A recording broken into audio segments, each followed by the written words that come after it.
This will be a lesson in why you shouldn't pretend to know Hebrew. This commenter says the Hebrew word for slave is eved, which more accurately means servant or laborer, but no distinction is made between a slave and a hired laborer in the context of the original Hebrew. And this is just factually incorrect, and I'm going to show you exactly why this is incorrect. In Leviticus, the same passage that he's probably addressing, we'll find eved and another word, sakir, which means a hired laborer, and eved is not a hired laborer. Now, in Leviticus 25:39, we have an interesting statement about what to do with your own Hebrew brethren if they become poor. And if thy brother be waxen poor with thee, and sell himself unto thee, thou shalt not make him to serve as a bondservant. But what does that say in the Hebrew? Now, the Hebrew is a little bit different. You've got lo ta'avod, bo, avodat, aved. And what this is literally saying is you shall not slave or you shall not serve. And then this is to him or of him. It's a relative particle with the third masculine singular pronoun. So you shall not slave of him, slavery or service of a slave. Of is implied. So what's literally being said here is of your own brethren, you shall not make him to serve as a slave would serve. But how shall he serve? Let's read it in the next verse. And of course, the very next verse says, as a hired servant and as a settler he shall be with thee, and he shall serve with thee unto the year of Jubilee. Do you think that a hired servant is the same as a slave? Let's look what the Hebrew says.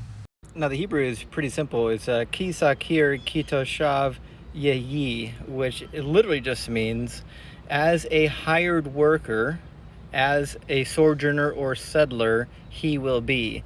What does this mean? And why is hired worker not using the Hebrew word eved? Obviously because eved doesn't mean hired worker. A hired worker is a sakir. And that's exactly what you have in this passage. Now, Leviticus 25 doesn't just make a distinction between hired workers and slaves.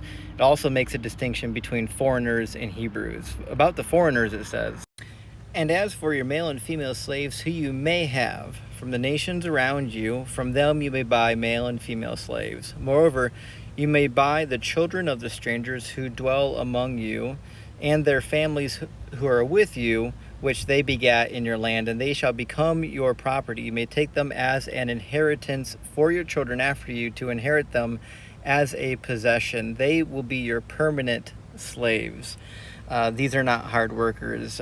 These are actual permanent slaves who are treated as though they are property, because they are referred to as achuzah in the Hebrew, which means inherited property.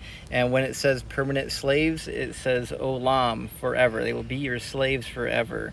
And so if that's not slavery, I don't know what is. The fact that the Hebrew word eved could mean a servant or a slave is actually irrelevant, because you can tell what it's referring to by the context. And the context here is actual slavery.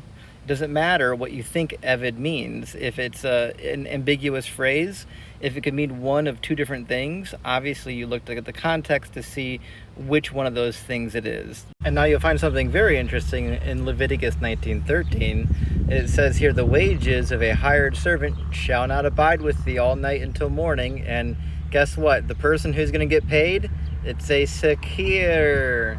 Now, I know some of you are shouting at the phone right now saying, my translation says bondservant. But if you look up the definition, a bondservant is a slave or one who is subjective to the authority of another, or whose person and liberty are restrained. And so there you go. Even in the King James, bondservant means slave or servant.